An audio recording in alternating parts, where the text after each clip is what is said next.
तो हेलो दोस्तों, स्वागत है आप लोगों का मेरे यूट्यूब चैनल पर। और आज हम लोग ऑपरेशन ट्रू लव महानवा का नेक्स्ट चैप्टर एक्सप्लेन करने जा रहे हैं। तो इस चैप्टर की शुरुआत होती है सुई के साथ, जो कि हमें उस दिन का सीन दिखाया जा रहा होता है जिस दिन यून्यूक अपने घर चले गया था सुई के घर से।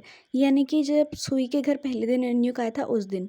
तो इस दिन क्या होता है, जब सुई वापस घर लौटती है यून्यूक को छोड़ के, तो उसे एक बॉक्स मिलता है। उस बॉक्स के ऊपर एक पर्ची भी होती है, जिसे जब वो उठाती है तो उसमें लिखा होता है उस बेचारी आत्मा के लिए जिसे अब प्यार में कोई भरोसा नहीं है। ये देखने के बाद सुई बहुत ज़्यादा डर जाती है और पीछे मुड़ती है और कहती है ये उसी इंसान का काम है, लेकिन अब मैं इन्हें रिपोर्ट कर सकती हूँ, मुझे इन्हें रिपोर्ट कर देना चाहिए। तो जो सुई होती है वो अपने फ़ोन में इसकी फ़ोटो खींचने लगती है, पर वो और ज़्यादा डर जाती है जब वो जो फ़ोटोज़ होती हैं वो हमेशा ब्लैंक आती हैं। सुई को समझ नहीं आ रहा होता है कि आखिर ये हो क्या रहा है।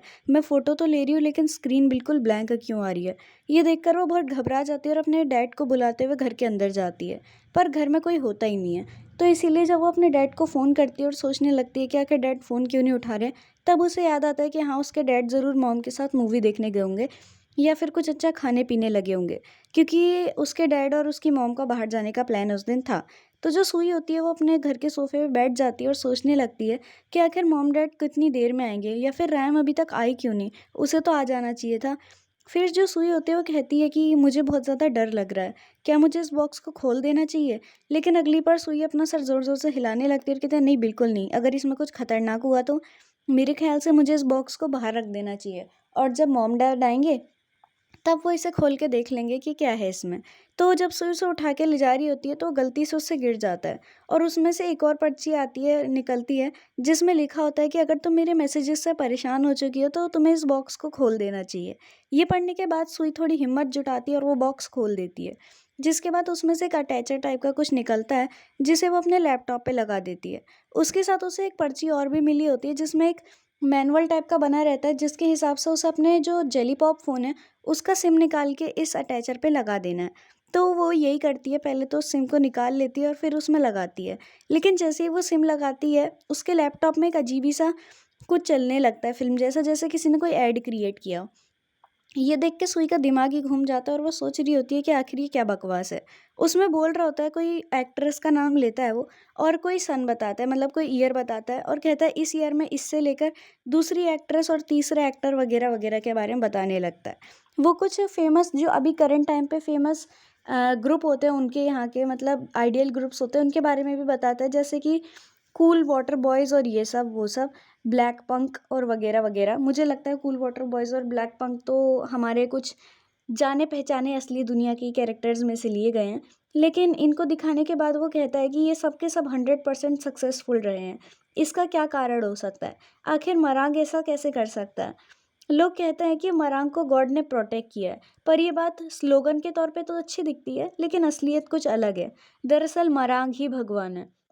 ये सुनने के बाद जो सुई होती है एकदम हिल जाती है और कहती है ये क्या बकवास है, आखिर कोई ऐसी चीज़ कैसे बना सकता है। और अगली पल उसका दिमाग एकदम ब्लैंक हो जाता है और वो सोचने लगती है कि मैं पागल थी जो मैंने इस चीज़ पे भरोसा किया।